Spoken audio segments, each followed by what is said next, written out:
Amigo, bienvenido a tu programa Doctor en Casa todos los miércoles a las 12, como siempre en la compañía del doctor Armando Félix. Hola Armando, ¿cómo estás? ¿Qué tal? Hola Lucho, ¿cómo están? Muchas gracias por su sintonía, amigos. Armando, ¿y los chicos volvieron al colegio y ahora?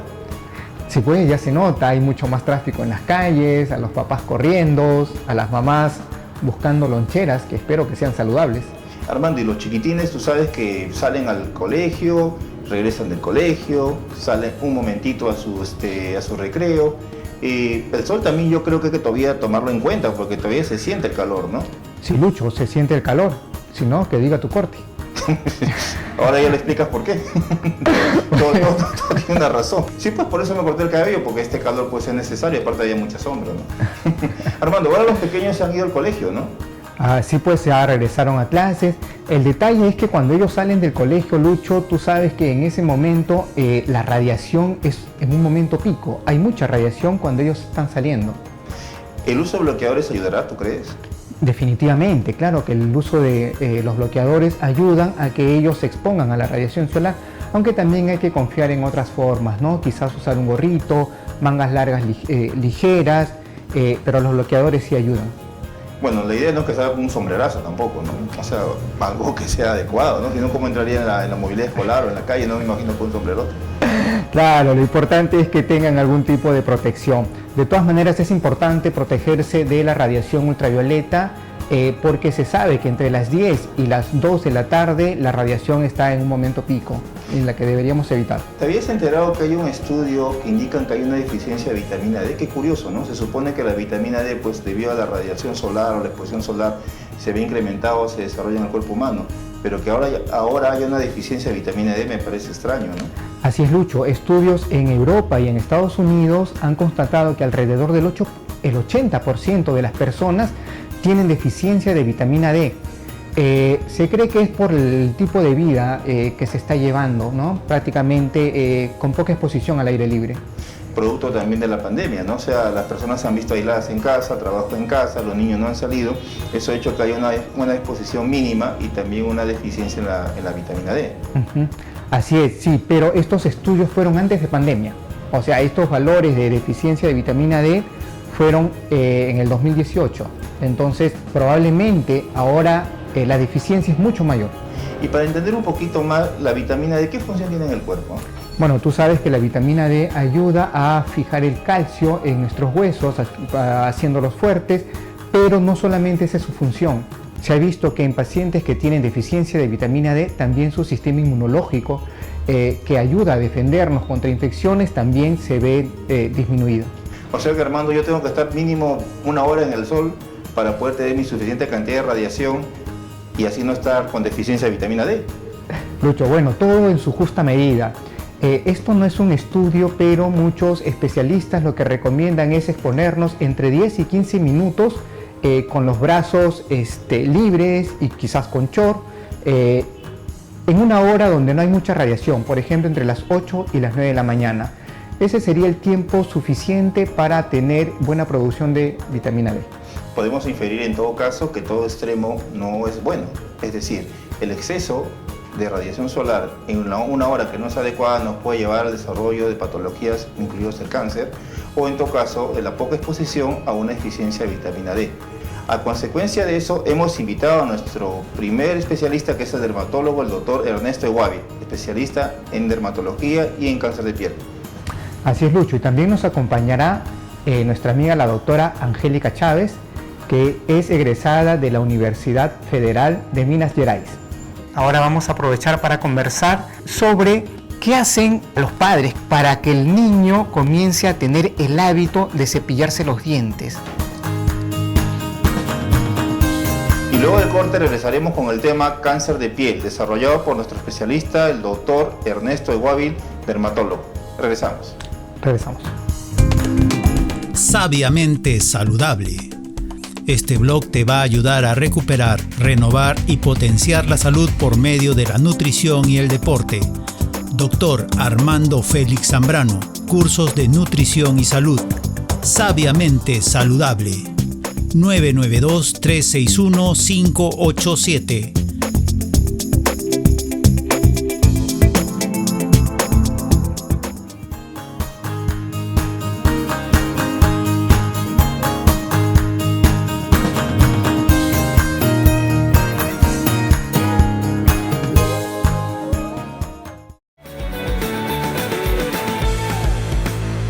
Chugurano Chicken, un lugar donde podrá disfrutar de la más exquisita gastronomía peruana.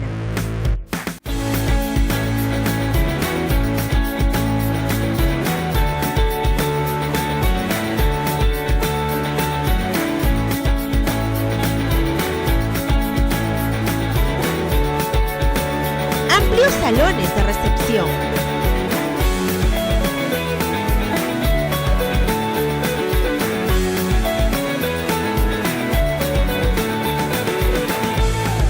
El sabroso pollo a la brasa.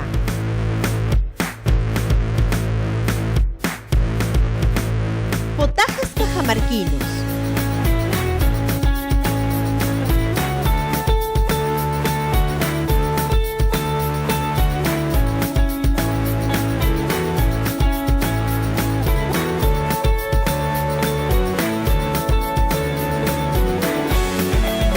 Siente la comodidad y cálida atención.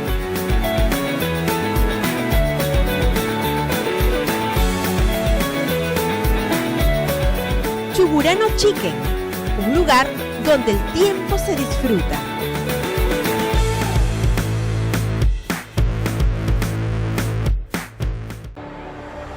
Hola, soy José Moscoso.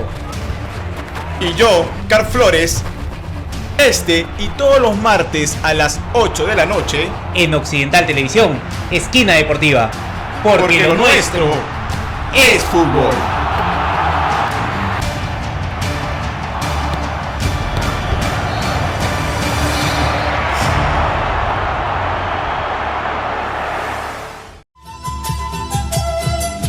Ñuham Kani César Cabezas, Instituto Nacional de Salud Yancani, Kai Punchaumi, Kai Kubion Huimanta Rimadison, Wauhei, Pani, Mana Kubion Huiban Wañuita Munaspaja, Kim Sakutita Vacunacui, Asuan Alin Kanaikipa, Manachaija, Kubidon Huija Sipirishuanme, Pajarinja, Muso Punchaumi Kanja, Yapanchi Kurunakuna Vacunaja Kaptinchija.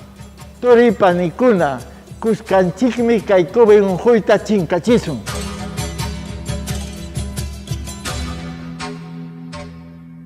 Siempre con el pueblo. Gobierno del Perú.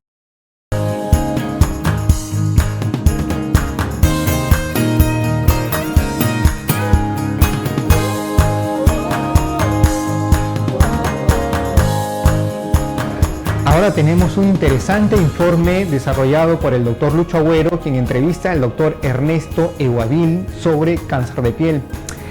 Una patología que está incrementándose últimamente y que cobra mucha importancia en esta época de verano, donde la radiación es mayor. Es importante que aprendamos a reconocer cuáles son los primeros signos que se presentan en esta patología. Gracias al informe que ha realizado Lucho, vamos a conocer mucho más. Ahí los vemos.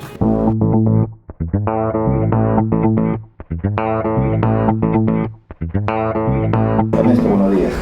Muy buenos días, gracias por la invitación. Ernesto, sabemos actualmente que el grado de incidencia de cáncer en piel se está incrementando. ¿A qué se debe esto? ¿Cuál es la explicación? ¿A la mayor incidencia de exposición a los rayos ultravioleta, un mayor tamizaje o a un tipo de característica propia de la población?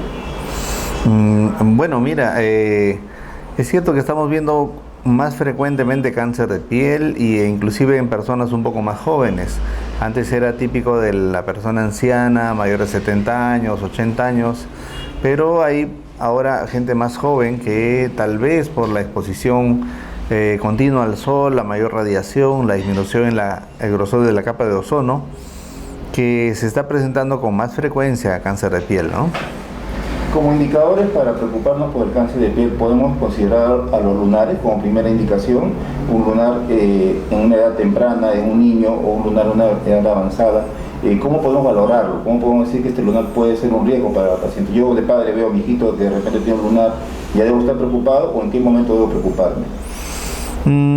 Si bien es cierto, es bueno hacer consulta dermatológica cuando vemos algo anormal en la piel, pues si nos centramos en lo que es cáncer de piel, pues el paciente más probable que tenga un cáncer de piel es una persona mayor de 30, 40 años, que presenta de pronto, bueno, no de pronto, en un corto plazo, digamos, una mancha, una mácula pigmentada que empieza a tener una evolución más o menos rápida y que muchas veces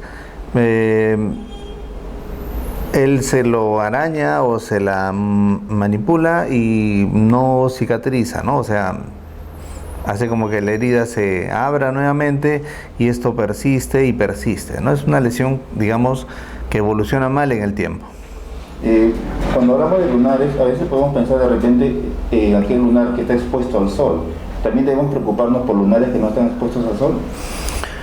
Claro, porque hay diferente relación. Si bien hay un cáncer que está bastante relacionado con la exposición solar, hay también algunos tipos de lunares malignos, o sea, hablamos de melanoma específicamente, que pueden estar en lugares ocultos, como la planta del pie, por ejemplo, cosa que no vemos en el día a día y que sin embargo puede evolucionar y ser un cáncer de piel tipo melanoma, ¿no? Que es muy agresivo y que puede en un corto tiempo diseminarse por todo el cuerpo. Todo lunar tiene ciertas características, ¿no? O sea, desde el primer momento que hay una sintomatología, o sea, me molesta, o tiene cierto volumen, o tiene cierta asimetría. Creo que en dermatología tiene una clasificación para los lunares, ¿no? Está mencionando lo que son los signos de alerta o el ABCDE de los lunares, ¿no?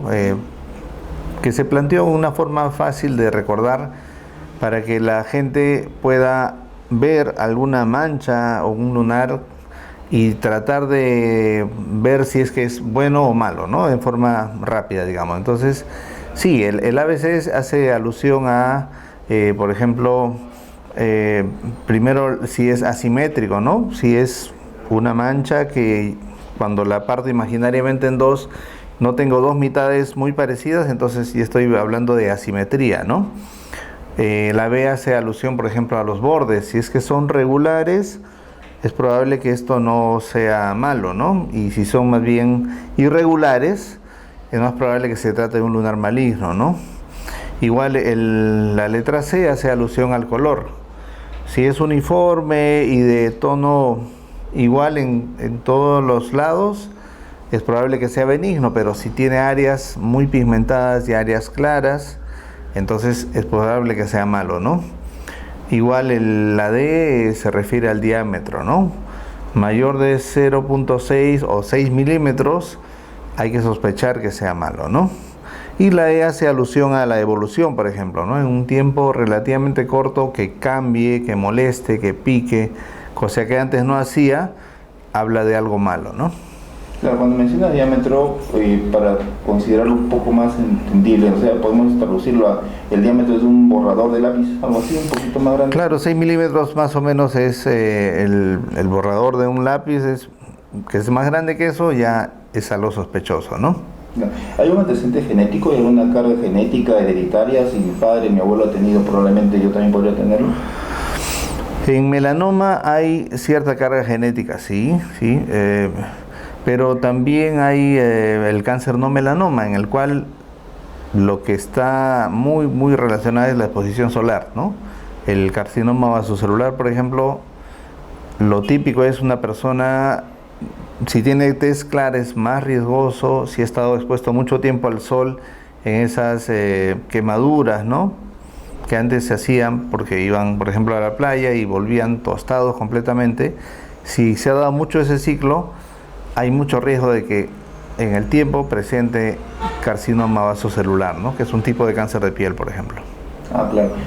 La exposición al sol, por ejemplo, se sabe que los niños no deben salir, o en general no se debe exponer uno al sol de 11 de la mañana hasta las 4, ¿es así? ¿Cierto? ¿Ya qué se debe? La mayor radiación está justamente aproximadamente pasadas las 10 de la mañana hasta las 3 de la tarde, 4 de la tarde. Entonces, en ese horario no deberíamos exponernos directamente al sol. Si vamos a ir de paseo, de playa, hay que tratar de evitar esas horas o estar resguardados bajo un techo esas horas, bajo una sombrilla, no expuestos directamente al sol, ¿no? Es lo recomendable. La piel tiene 3 capas, la epidermis, la dermis y la subcutánea. La epidermis se divide en unas 5 capas. En la última capa donde están los melanocitos, al ser expuestos al sol, por así decirlo, de manera continua y repetitiva, el melanocito tiene la capacidad de pigmentar la piel para poder defenderse. Entonces eso debe tener un límite.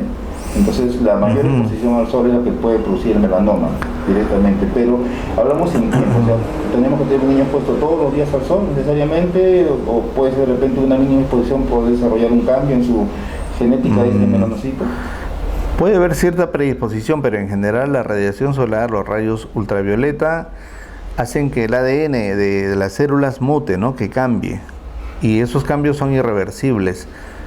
Las células tratan de protegerse produciendo pigmento, haciendo una sombría natural, digamos, ¿no? Y por eso empiezan a ver las manchas. Pero esa radiación también modifica el ADN y hace que las células en algún momento se vuelvan malignas, ¿no? Y empiecen a proliferar. Y en la prevención se usan mucho los bloqueadores, SPF, con cierto grado de incidencia 60, 80, 90, 100. ¿Realmente estos protegen, es así? O por ejemplo, muchos usan el bloqueador, se van a la piscina, a la playa y tienen que volver a aplicárselo. O sea, ¿cuál es la relación entre la efectividad del bloqueador y su buen uso, ¿no? Ya, claro. Está muy en boga propugnar el uso de los bloqueadores solares. Y eso es correcto, es un buen hábito.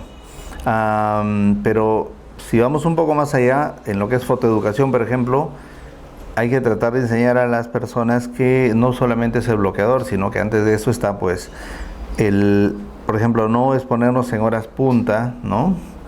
Protegernos del sol con algo físico, como un sombrero.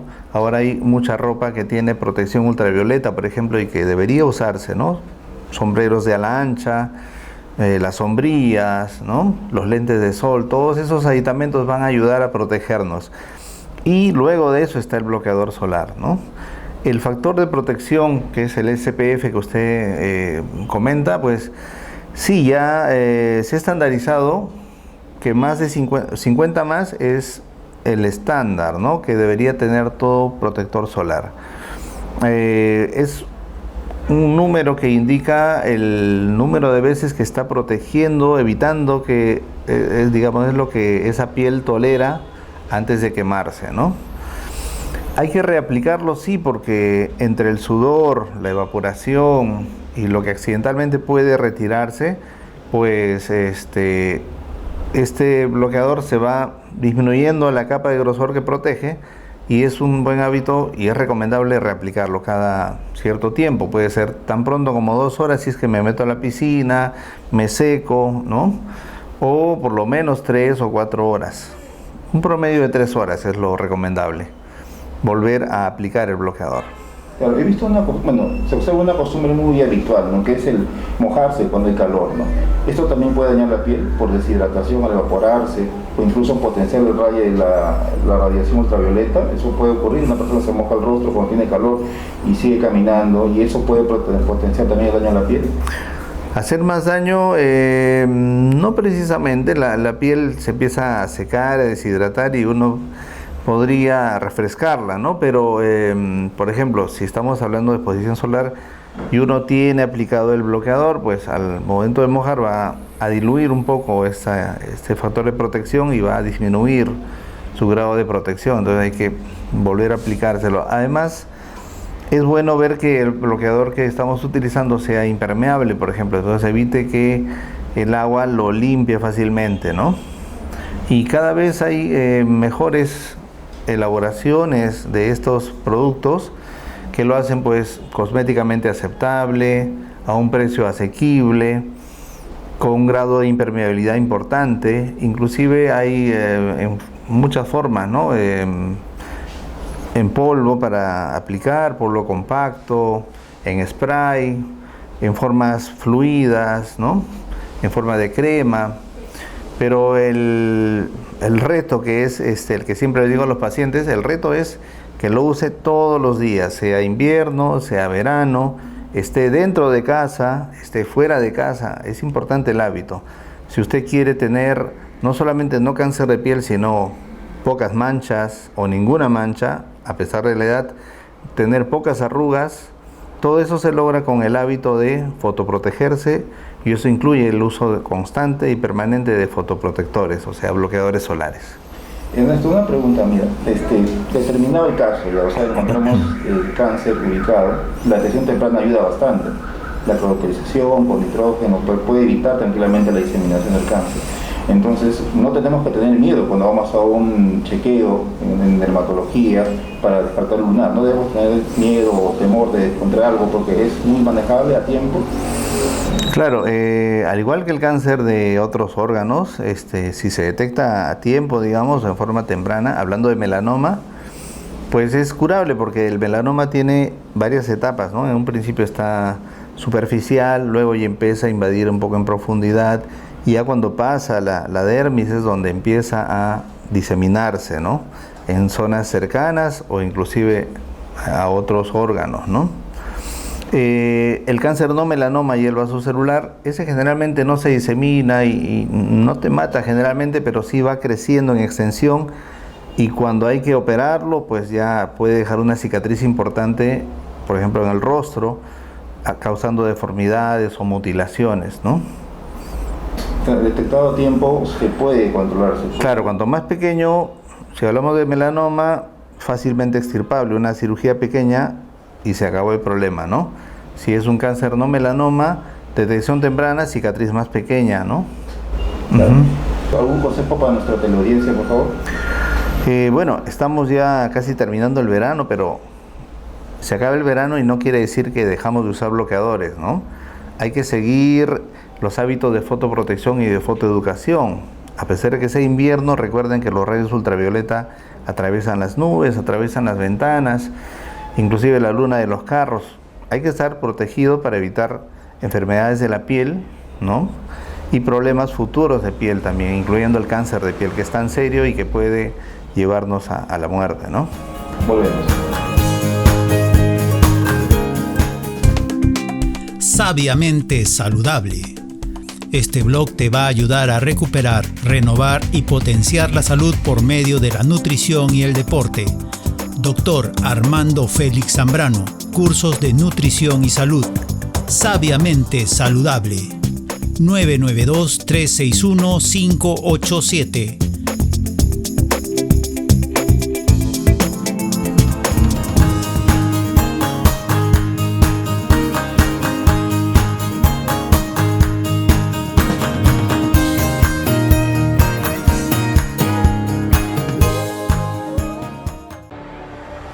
Hola, soy José Moscoso. Y yo, Carl Flores, y todos los martes a las 8 de la noche En Occidental Televisión, Esquina Deportiva. Porque lo nuestro es fútbol.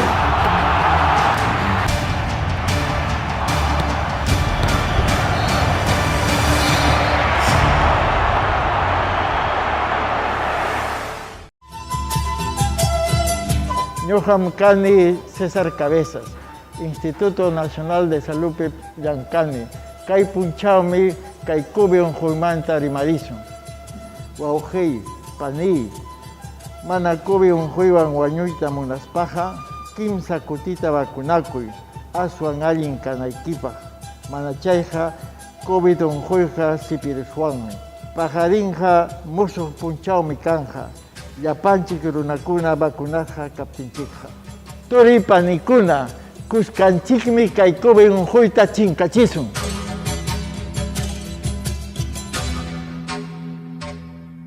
Siempre con el pueblo. Gobierno del Perú.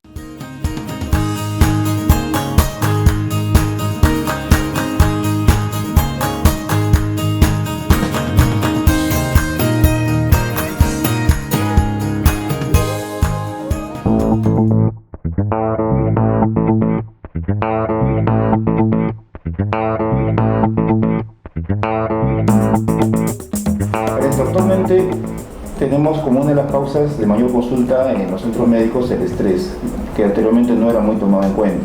Y esto conlleva diferentes enfermedades de tipo psicosomáticas o manifestaciones clínicas. Entre ellas se considera el vitíligo o también se puede considerar a la psoriasis.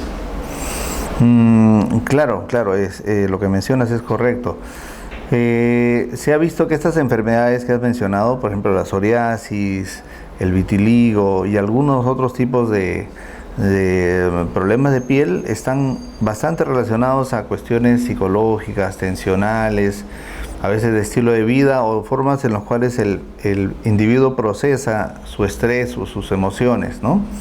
Entonces, lo que se dice es que hay una base genética que los hace susceptibles, ¿no? Y hay un evento que puede ser el desencadenante, tanto en la psoriasis como en el vitiligo, por ejemplo. Y eso puede ocurrir a cualquier edad. No es raro ver a niños con vitiligo, por ejemplo, ¿no? A temprana edad. Y la psoriasis ni que hablar, ¿no? Ya todas las pacientes que tienen psoriasis saben que cuando hay estrés, tensión, se presenta y se enciende la psoriasis. Dentro de la estructura de la piel, los melanocitos cumplen una función muy importante, que es la pigmentación y la defensa. En el caso del vitíligo se produce la falla de función y también la pérdida de algunos melanocitos. ¿Y cuál sería el nexo, hablando de manera inmunológica, para que eso se produzca, ¿no? Ya, si hablamos de vitiligo, básicamente estamos hablando de un proceso autoinmune. El cuerpo reacciona ante algún evento y empieza a producir anticuerpos contra el melanocito y empieza a destruirlo en algunas zonas del cuerpo, ¿no? Entonces empieza una lesión con poco pigmento que empieza a tomar un tamaño cada vez más significativo y luego ya la persona lo nota cuando tiene un tamaño más visible, ¿no? Y esta manchita que es blanquita pues empieza a crecer y se puede extender en el lugar o puede aparecer en otro sitio más y así empieza generalmente el vitiligo, ¿no? Es un proceso autoinmune que destruye al melanocito. Clínicamente hablando, ¿es una sola mancha que se presenta o puede ser varias manchas en diferentes partes? ¿Y en qué parte del cuerpo se presenta generalmente? Claro, suele comenzar con una lesión, pero pueden aparecer varias y hay lugares que son más proclives o más propensos a presentar esas lesiones hipopigmentadas del vitiligo, ¿no? El rostro es una de ellas, también las axilas, la zona de caderas, la zona de genitales, la zona perianal, son zonas en las que suele presentarse las primeras lesiones, ¿no? Estas manchas que se presentan son asintomáticas, o sea, no tengo escozor, no tengo abultamiento, solamente es una mancha, netamente una mancha que despigmenta. Claro, solamente la persona nota un día que se está mirando el espejo, haciéndose el aseo, que ha aparecido una manchita, ¿no? Que es más clara de lo normal y nota que va creciendo paulatinamente. ¿Hay un estado agudo, por así decirlo? O sea, de un momento aparece la mancha y empieza a crecer violentamente, o es progresivo en tiempo. ¿Cuánto tiempo tengo que vigilar esa mancha como para poder preocuparme, ¿no? Lo que pasa es que en el rostro, por ejemplo, de la persona, pueden aparecer varias manchas de color claro, hipopigmentadas o de color blanquecino, que no son vitiligo. Entonces es ahí donde entra el especialista, ¿no? Ver si es que no es una infección micótica, pues una pitiriasis versicolor, por ejemplo. Ver que no sea pues simplemente un eczema, las reacciones alérgicas o las personas que tienen dermatitis atópica suelen tener zonas con eczemas que pueden tener colores más claros, una pitiriasis alba, etc. Entonces hay otras causas que no son vitiligo y que dan lesiones algo parecidas. El reto es discriminar cuál es y cuál no es, ¿no? Claro, como dermatólogo, ¿cuándo tú puedes decir esta mancha es de vitiligo? ¿Qué características clínicas tienes que asociar? Claro, si bien el diagnóstico es clínico, a veces puede ser un poco difícil discriminar realmente si estamos ante un vitiligo o no, ¿no? Hay que buscar a veces los antecedentes familiares, ver cómo es que apareció esa manchita, cómo ha evolucionado en el tiempo, ¿no? Si hubo algún traumatismo, una lesión de la piel y luego empezó a aparecer esta lesión, o no hubo nada de eso y simplemente empezó a aparecer esta mancha de color claro, ¿no? Entonces, hay algunas herramientas que pueden ayudar. La luz de Guth, por ejemplo, la lámpara de Guth es una luz especial que hace que se note mucho más esta mancha y puede ayudarnos a discriminarlo. Es una lamparita que tiene luz ultravioleta, creo, que se ilumina la zona y pues, se observa claramente la función de los granocitos o zonas más pigmentadas, creo, me parece. Claro, es una lamparita especial que resplandece más el color blanco, ¿no? Y lo utilizamos en oscuridad para que destaque más y poder identificar no solamente vitiligo, se utiliza en otras enfermedades también, ¿no? Sí. Ayuda, pero el diagnóstico siempre es clínico, ¿eh? O sea, es basado en los antecedentes, como comenté, el examen. El dermatoscopio también nos ayuda a ver las características, si está comprometido el vello que está dentro de esa manchita. Entonces todos esos detalles son importantes, ¿no?, en el momento de tomar la decisión y hacer el diagnóstico. Mencionaste el dermatoscopio como instrumento. ¿Es un microscopio para la piel?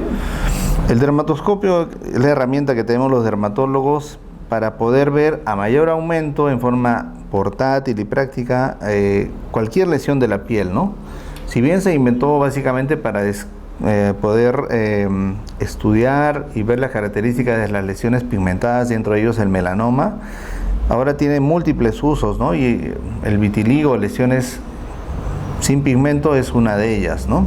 Entonces nos da un aumento más o menos de 10 veces la visión normal, y nos permite ver detalles que a simple vista serían pues imperceptibles, ¿no? Bueno, Ernesto, la persona que tiene vitiligo sufre mucho de depresión, de estrés, pero el vitiligo no mata, ¿no? Claro, hay cierta relación, ¿no?, con el estrés, con la depresión, o algún tipo de personalidad que es más susceptible a esto, ¿no? Lo que suele verse, lo que yo veo en los pacientes, es que aparece la mancha y eso los preocupa más todavía, y eso los estresa más, y a veces le baja la autoestima, y es como un círculo vicioso, ¿no?, que hace que empeore más inclusive la lesión. Entonces es importante hacer el diagnóstico lo más temprano posible para iniciar un tratamiento que lleve a detectar primero alguna causa que puede haber, segundo, a iniciar un tratamiento para que vuelva a repigmentarse esa zona, detener la destrucción de los melanocitos, y finalmente hacer que se repigmente, ¿no?, de una u otra forma. O sea, de cierta manera es reversible el proceso, se puede controlar. Puede ser reversible hasta cierto punto, pero también hay lesiones que ya tienen años y que están en lugares que son difíciles porque no hay de dónde repoblar con melanocitos, ¿no?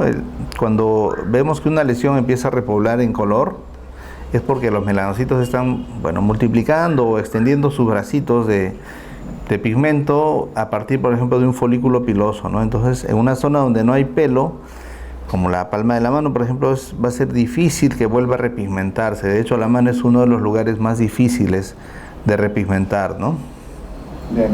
Y Ernesto, una última pregunta. ¿Hay algún tipo de dieta que favorezca la repigmentación? ¿Existe? Dieta como tal no, pero a veces no es raro que el vitiligo esté ligado a algún proceso autoinmune, por ejemplo, tiroiditis, ¿no?, autoinmunes, inclusive diabetes autoinmune también. Entonces, dentro de los estudios previos hay que ver esas posibilidades, y a veces sí requiere algún tipo de alimentación especial, pero por eso, ¿no? Pero que favorezca la repigmentación en sí, no necesariamente, ¿no? Más importante son los medicamentos que utilicemos. La psoriasis como enfermedad también autoinmune, como característica clínica, ¿qué es lo que más manifiesta? Bueno, ya si hablamos de psoriasis, lo característico son pues la aparición de unas placas engrosadas, descamativas, que suelen dar cierto grado de escozor en lugares más o menos clave, como son pues los codos, las rodillas, ¿no? A veces en el cuerpo en general, en el tronco o en el borde del cuero cabelludo, empiezan a aparecer y a molestar, ¿no? Eso es lo característico y lo típico, digamos. Patológicamente es la proliferación de la capa córnea, una deficiencia en la eliminación de la capa córnea de la piel. El paciente con psoriasis lo que tiene es muy acelerado el recambio de piel, entonces está produciéndose nueva piel, están madurando muy rápidamente por motivos moleculares básicamente, y se empieza a acumular, sí, efectivamente, pues, ¿no?, la última capa, la queratina, empieza a acumular una tras otra y forma pues escamas, ¿no?, las escamas típicas de la psoriasis. Claro, como una escamación que es inmovilizante, incluso algunas veces se puede agrietar, puede lesionarse, puede infectarse.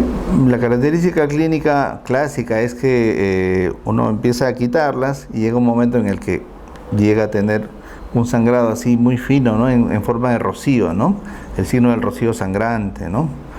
Entonces, no se cura obviamente pues quitando las escamas, ¿no?, sino que hay que aplicar medicación.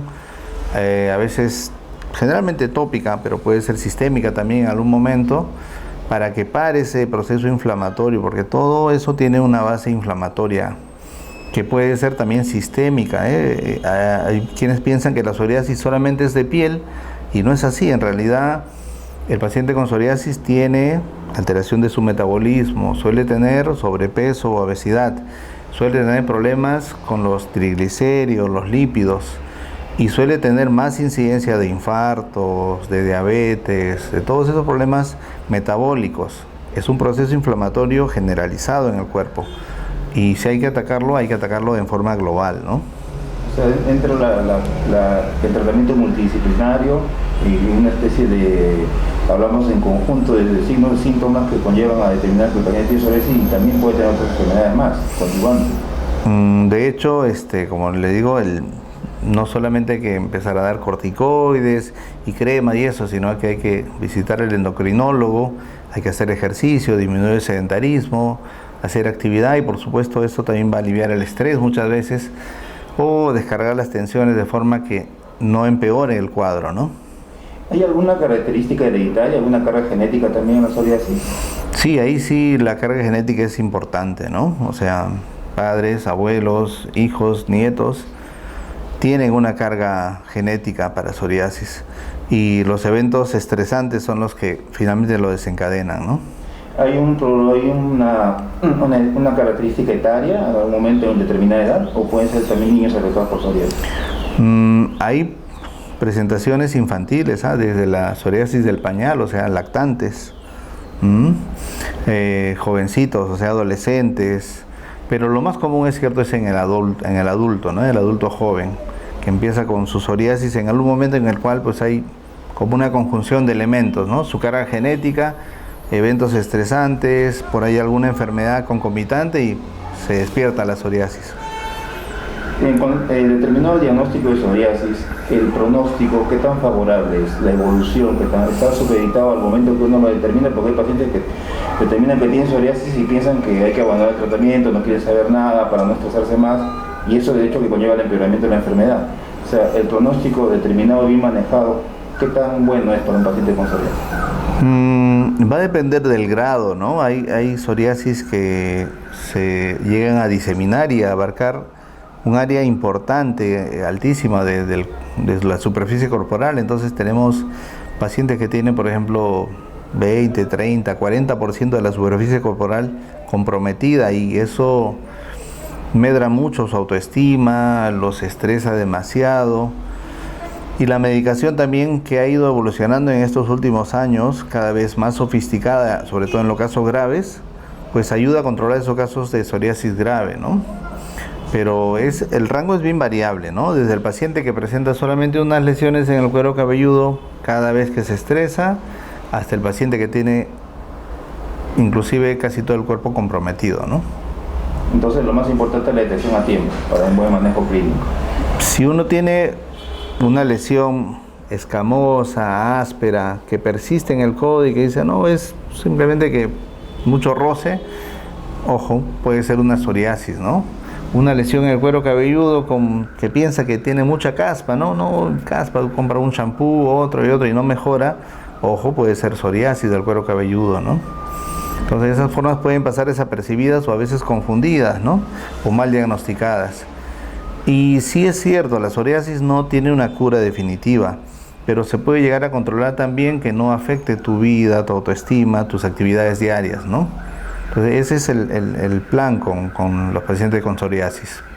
Interesante. Como siempre nos falta tiempo para seguir conversando en esto, esperamos contar con tu participación en un próximo programa. ¿Algún consejo para nuestra teleaudiencia, por favor? Bueno, que siempre estén al tanto de las lesiones que aparecen en la piel. Algunas pueden ser benignas, otras pueden ser solamente funcionales, algunas pueden ser enfermedades tan serias como la psoriasis, ¿no? Visite a su especialista de piel en este caso, y no lo deje en manos pues del farmacéutico, ¿no? Del curandero, nada, ¿no? Visite al especialista de cada área respectiva, ¿no? Amigos, ya saben, siempre visiten a su dermatólogo una vez al año, es muy importante, tanto para el nivel de salud en general como un control cotidiano. Volvemos.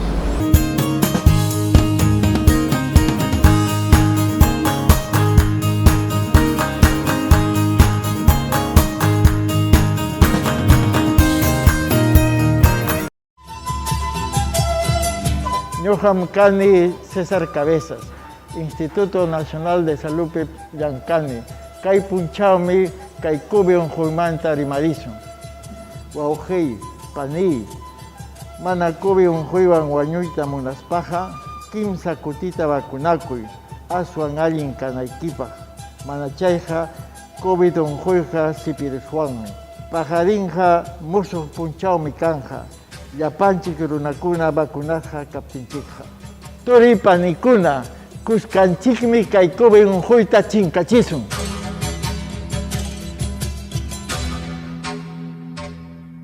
Siempre con el pueblo. Gobierno del Perú.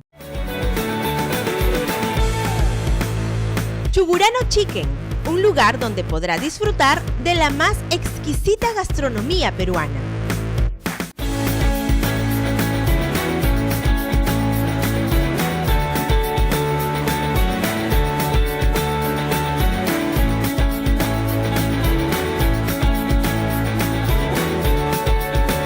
Amplios salones de recepción.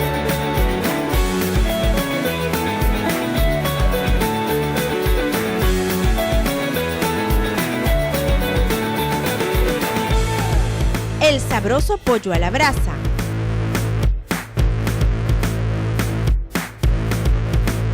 Potajes cajamarquinos.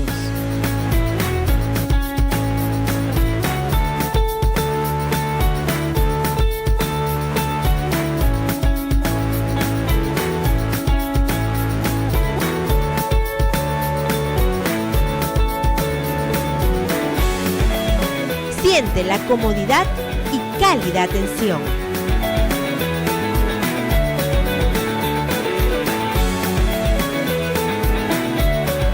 Chugurano Chicken, un lugar donde el tiempo se disfruta.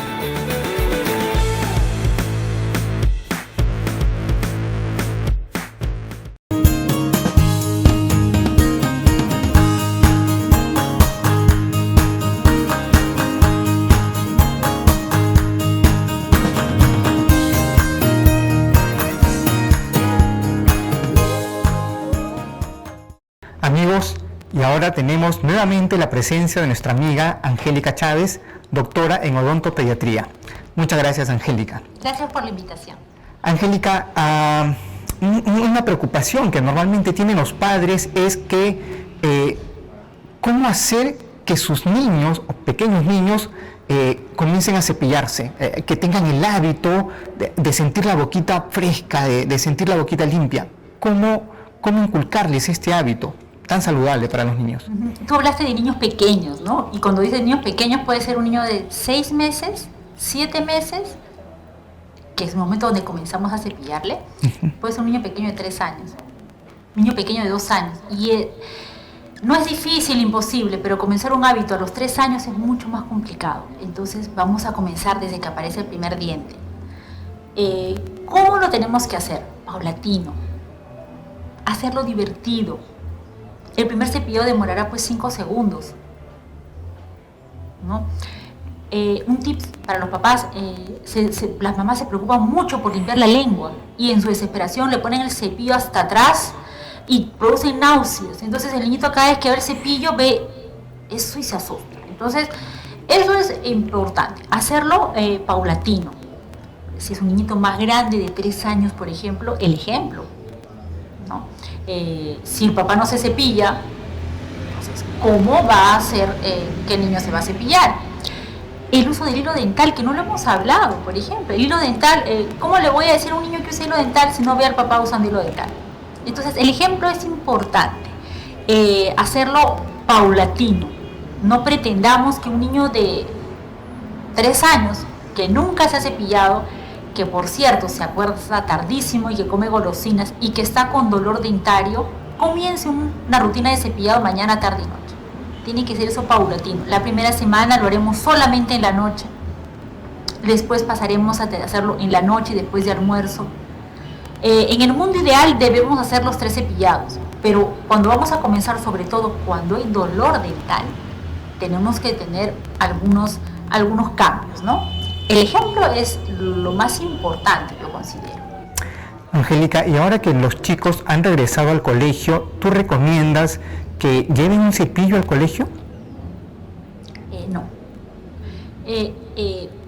El tiempo es, a ver, vamos a ver, un no y un sí, dependiendo de los colegios. Hay colegios que están yendo, en el caso, por ejemplo, de mis hijas, estudian y se van a la casa a almorzar. No tendría sentido que en un lonche de media mañana lleven un cepillo, sobre todo si son pequeñitos. Ahora, colegios que están de periodo integral o que después de los niños están haciendo deporte, deben de tener como parte de la rutina un cepillo y una pasta con 1000 partes por millón, como lo hemos dicho. Y el hilo dental, yo tengo pacientes pequeñitos que ya tienen apiñamiento dentario, chiquititos, y que necesitan limpiar sus dientecitos. Si yo comienzo a usar hilo dental cuando ellos tienen 1 año, año y medio, ellos son los niños que piden el hilo dental. Al quedarse comiendo los dientes, ellos ya están acostumbrados a que ahí no debe haber alimento y ellos mismos lo piden. Entonces es mucho más fácil cuando a edades tempranas iniciamos los hábitos saludables, ¿no? Igual como en alimentación, que tú bien sabes ese tema. Angélica, pero veo difícil que los niños puedan usar hilo dental. ¿Cómo hacemos? ¿O hay algún hilo dental especial para niños? Hay hilos dentales especiales. En el mercado hay hilos dentales especiales infantiles. Y de los infantiles, que hay unos que son muy bonitos, con muñequitos, esos son bonitos. Yo los compré en alguna oportunidad, pero son muy grandes. A pesar de que son infantiles. Yo tengo en mi consultorio, yo he importado hilos dentales infantiles chinos que son pequeñitos.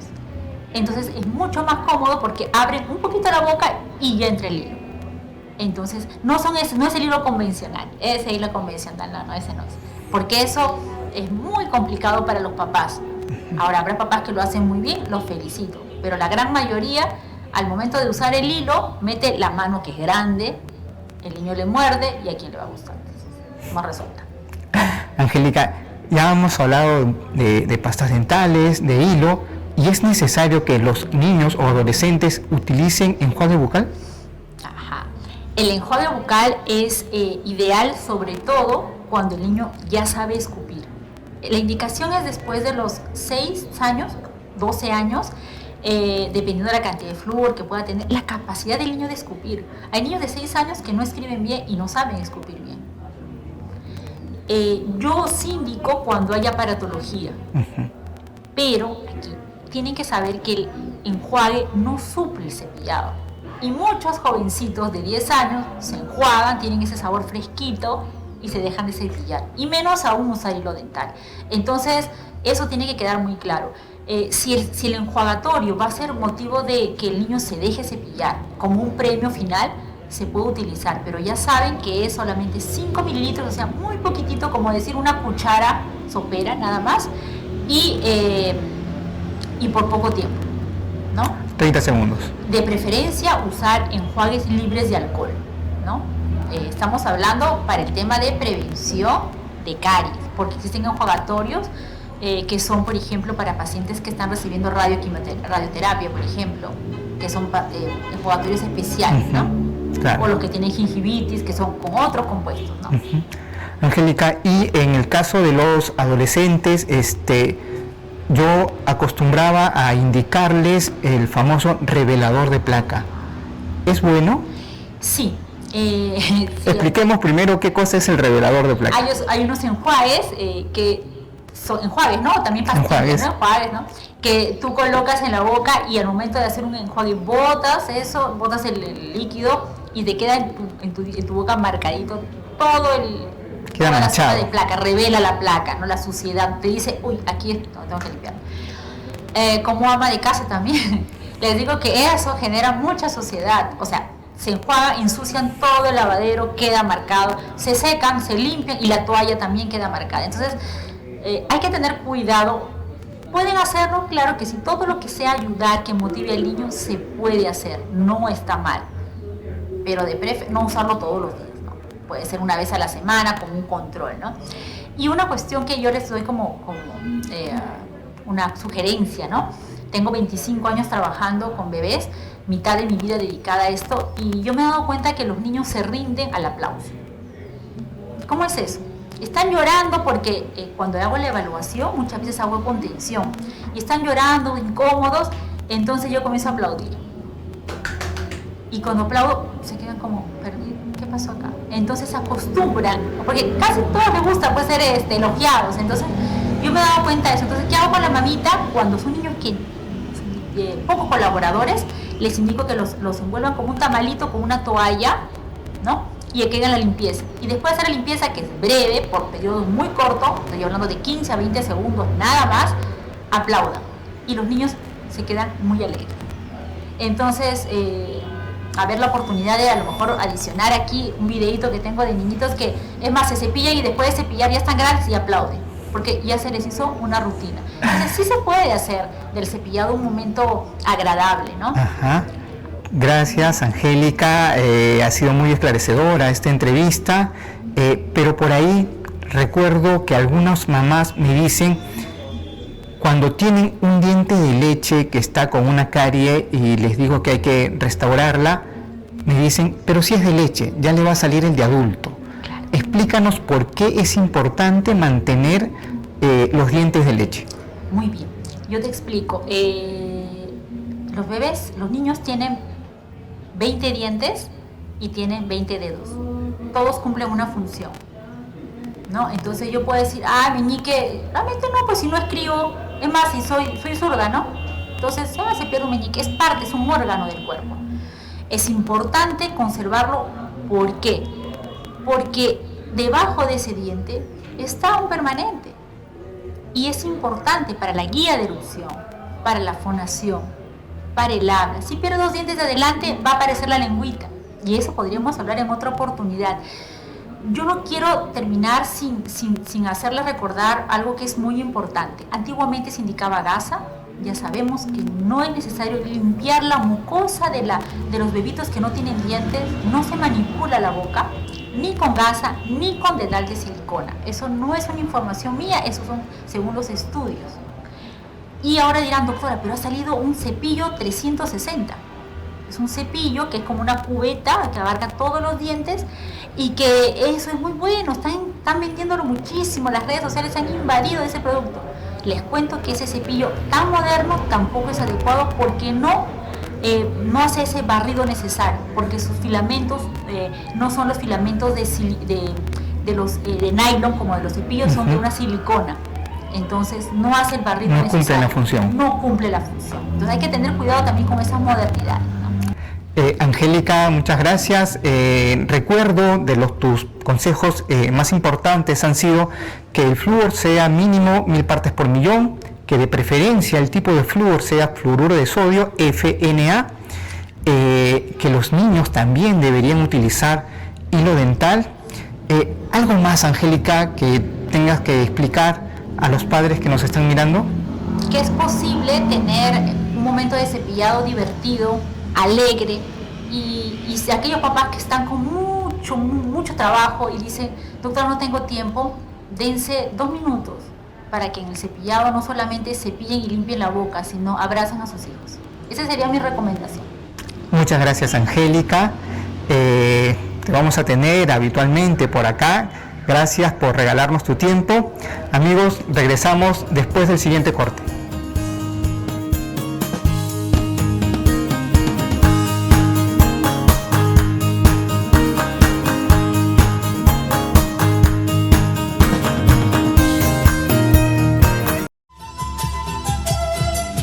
Ñuham Kani César Cabezas, Instituto Nacional de Salud Yancani, Kai Punchaumi, Kai Kubion Huimanta Rimadison, Wauhei, Pani, Mana Kubion Huiban Wañuita Munaspaja, Kim Sakutita Vacunacui, Asuan Alin Kanaikipa, Manachaiha, Kubidon Huija Sipirishuanme, Pajarinja, Musu Punchaumi Kanja, Yapanchi Kurunakuna Vacunaja Kaptinchija.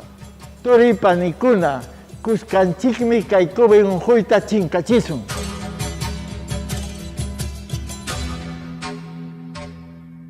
Siempre con el pueblo. Gobierno del Perú.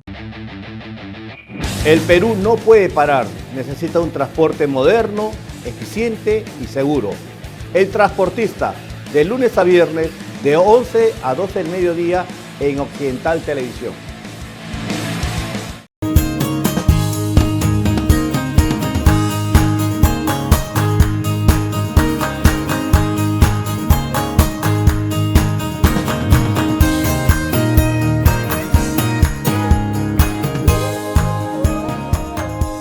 pero tenemos que recordarle a quienes nos ven que deberían de siempre cuidarse de no exponerse a ciertas horas, porque entre las 10 y las 3 de la tarde la radiación es mucho mayor, y si lo vamos a hacer, utilizar un buen protector solar. Armando, y también hemos escuchado y aprendido que es necesario estar observando. Observar es muy importante, aquella manchita, aquel lunar que crece, que tiene un color, que tiene unas características, siempre es necesario tenerlo en cuenta, ¿no? Así es, Lucho, hay que hacer una autoevaluación cada cierto tiempo, ¿no? No está de más mirarnos los brazos, el cuello, las zonas que normalmente siempre están más expuestas al sol. Y también recordemos los buenos consejos sobre hábitos de cuidado bucal que nos dejó nuestra amiga la doctora Angélica Chávez. Claro, justamente es eso, porque tú has dicho un término muy importante que es el hábito. El hábito se desarrolla con la práctica y ya uno lo hace hasta de manera inconsciente. Y no te olvides tú los hábitos que esta pandemia nos ha dejado. Bueno o malo, pero es necesario tenerlo en cuenta, ¿no? Que es el distanciamiento social, la higiene necesaria y el uso siempre de mascarillas protectoras cuando estamos en un ambiente en el cual hay mucha gente o un ambiente cerrado. Así es, Lucho. Esos hábitos, gracias a la pandemia, pues también han llegado para quedarse. Buena higiene de manos, el uso de la mascarilla facial en ambientes cerrados y distanciamiento social. Y Armando, para el próximo programa esperamos contar con nuestra teleaudiencia y que siempre nos esté escribiendo a nuestro correo. ¿Cuál es? Doctor en Casa occidentaltv@gmail.com. Nos vemos, amigos, hasta la próxima. Y no se olviden ustedes de usar la mascarilla siempre cuando estén ustedes en ambientes cerrados o con personas en un ambiente expuesto. Nos vemos. Hasta pronto.